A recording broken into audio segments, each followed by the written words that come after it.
নমস্কার, আমি doctor চন্দ্রাংশু Shastri. চিরন্তনী YouTube চ্যানেলে সকলকে স্বাগত। আজ এই ভিডিওতে কর্কট রাশির জুলাই 2026 কেমন যাবে সে বিষয়ে ডিটেলস আলোচনা করব। মাসিক রাশিফলে আমি স্বাস্থ্য, শিক্ষা, প্রেম, দাম্পত্য জীবন, ভাগ্য, কেরিয়ার, ব্যবসা বিষয়ে আলোচনা করি এবং শেষে সহজ প্রতিকারের উল্লেখ করি। আপনি যদি এই চ্যানেলে নতুন হন তবে প্লিজ চ্যানেলটিকে সাবস্ক্রাইব করে নেবেন। এখানে বিভিন্ন রাশির মাসিক রাশিফল বিভিন্ন টোটকা নিয়মিত সম্প্রচারিত হয়।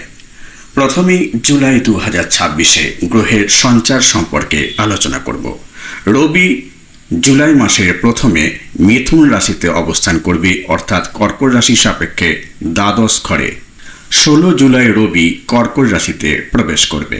এখন 16 জুলাই রবি কর্কট রাশিতে প্রবেশ করলে বৃহস্পতি কম্বাস্ট হয়ে যাবে। বৃহস্পতি এই মাসে আশানুরূপ ফল দান করতে পারবে না। বুধ 7 জুলাই মিথুন রাশিতে অর্থাৎ নিজ রাশিতে প্রবেশ করবে, অর্থাৎ কর্কট রাশির দ্বাদশে। 1 থেকে 7 জুলাই বুধ কর্কটে বক্রী অবস্থায় থাকবে। 23 জুলাই বুধ মার্গী হবে। শুক্র 4 জুলাই পর্যন্ত কর্কট রাশিতে অবস্থান করবে। 4 জুলাই সন্ধ্যা 7টা18 সিংহ রাশিতে প্রবেশ করবে, অর্থাৎ কর্কট রাশির দ্বিতীয় ঘরে প্রবেশ করবে। শনি কর্কট রাশির 9th হাউসে অবস্থান করছে। 26 জুলাই শনি বক্রী হয়ে যাবে। রাহু কর্কট রাশির 8th হাউসে অবস্থান করছে। কেতু কর্কট রাশির 2nd হাউসে অবস্থান করছে। মঙ্গল 21 জুন থেকে কর্কট রাশির 11th হাউসে অবস্থান করছে। প্রথমেই স্বাস্থ্য। ফার্স্ট হাউস থেকে হেলথ সম্পর্কে বিচার করা হয়। কর্কট রাশিতেই অবস্থান করছেন দেবগুরু বৃহস্পতি, অর্থাৎ ফার্স্ট হাউসে অবস্থান করছেন বৃহস্পতি, শুক্র এবং বুধ। শুক্র 4 জুলাই সিংহ রাশিতে চলে যাবে, ফলে দেবগুরু বৃহস্পতির আশীর্বাদে কর্কট রাশির জাতক জাতিকাদের স্বাস্থ্য খুবই ভালো যাবে। শুধু এ মাসেই নয়, আগামী 31 অক্টোবর 2026 পর্যন্ত স্বাস্থ্য নিয়ে কোনো সমস্যা দেখা দেবার কোনো সম্ভাবনা নেই। ফার্স্ট হাউসে দেবগুরু বৃহস্পতি এক্সল্ট, তাই স্বাস্থ্য ডেফিনেটলি ভালো থাকবে। শিক্ষা। 5th হাউস থেকে এডুকেশন সম্পর্কে বিচার করা হয়। আপনাদের পঞ্চমপতি হলো মঙ্গল। বর্তমানে মঙ্গল 11th হাউসে অবস্থান করছে। 11th হাউস কি না, 11th হাউস হলো লাভ স্থান, আমাদের সাকসেসের ক্ষেত্র। 5th লর্ড 11th হাউসে অবস্থানের অর্থ এডুকেশনে চূড়ান্ত সফলতা লাভ। তার উপর দেবগুরু আপনাদের লগ্নে অবস্থান করায় তার পঞ্চম দৃষ্টি পড়ছে 5th হাউসে। ফলে জুলাই মাস আপনাদের শিক্ষাক্ষেত্রে এগিয়ে যাওয়ার সময়। যে কোনো গুরুত্বপূর্ণ সিদ্ধান্ত আপনি নিয়ে নিন, সেগুলো অবশ্যই সফল হবে। শুধু বৃহস্পতিই নয়, পঞ্চমপতি মঙ্গল 7ম দৃষ্টিতে আপনাদের পঞ্চম স্থানকে দেখছে। সুতরাং শিক্ষাক্ষেত্রে আপনারা এ মাসে চমকপ্রদ ও অভূতপূর্ব উন্নতি লাভে সমর্থ হবেন। লাভ রিলেশন। 5th হাউস থেকে এডুকেশন সম্পর্কে শুধু বিচার করা হয় না, লাভ রিলেশন সম্পর্কেও বিচার করা হয়। এই 5th হাউস থেকে সন্তান সম্পর্কেও বিচার করা হয়।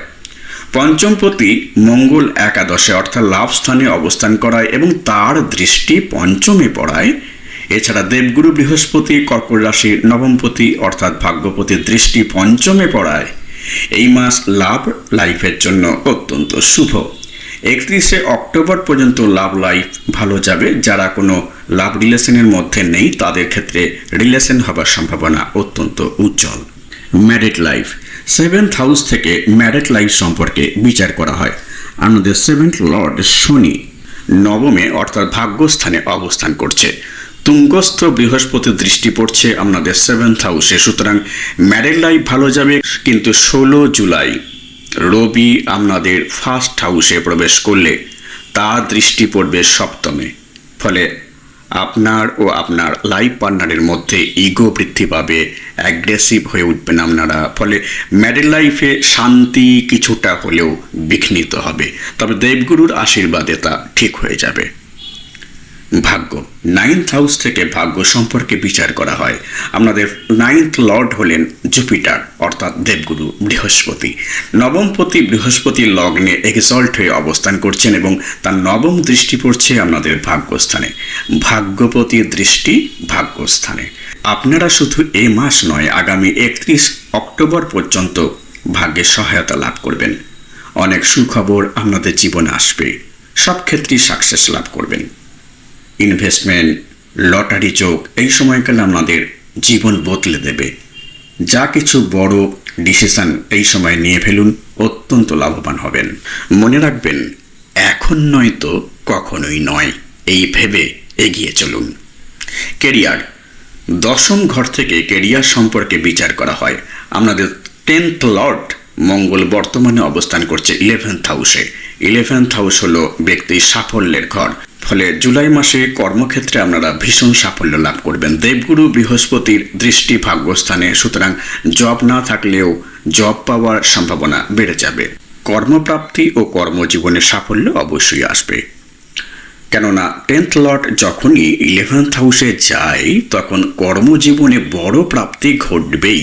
হঠাৎ করে কর্মজীবনে ভীষণ উন্নতি দেখা দেবে। কর্মজীবনে আপনাদের কনফিডেন্স অসাধারণ দেখা দেবে। ব্যবসা, 7th হাউস থেকে ব্যবসা সম্পর্কে বিচার করা হয়। আপনাদের ফার্স্ট হাউসে বৃহস্পতির তুঙ্গস্থ অবস্থান এবং তার সপ্তম দৃষ্টি সপ্তমে অর্থাৎ ব্যবসা ক্ষেত্রে পড়ায় ব্যবসায় উন্নতি লাভ হবে। তবে ব্যবসার কারগ্রহ বুধ 7 জুলাই কর্কট রাশির দ্বাদশে চলে যাবে এবং লগ্নস্থ শুক্র 4 জুলাই সেকেন্ড হাউসে চলে যাবে। ফলে ব্যবসা ক্ষেত্রে একটু অস্থিরতা দেখা দেবার সম্ভাবনা রয়েছে। প্রতিকার, প্রতিদিন সকালে স্নানের পর শিবের অভিষেক করুন। বেলপাতা দিন এবং গঙ্গা জল এবং কাঁচা দুধ যদি পান অবশ্যই ভালো, তা শিবের মাথায় ঢালুন এবং মন্ত্র উচ্চারণ করুন ওম নমঃ শিবায় 3 বার। প্রতিদিন সকালে স্নানের পর হনুমানজির শক্তিশালী মন্ত্র, হনুমানজির শক্তিশালী মন্ত্র ওম হং হনুমতে নমঃ 108 বার উচ্চারণ করুন এবং প্রতি মঙ্গল এবং শনিবার অবশ্যই হনুমান চালিসা পাঠ করুন। প্রতিদিন সকালে স্নানের পর অবশ্যই সূর্য প্রণাম করুন।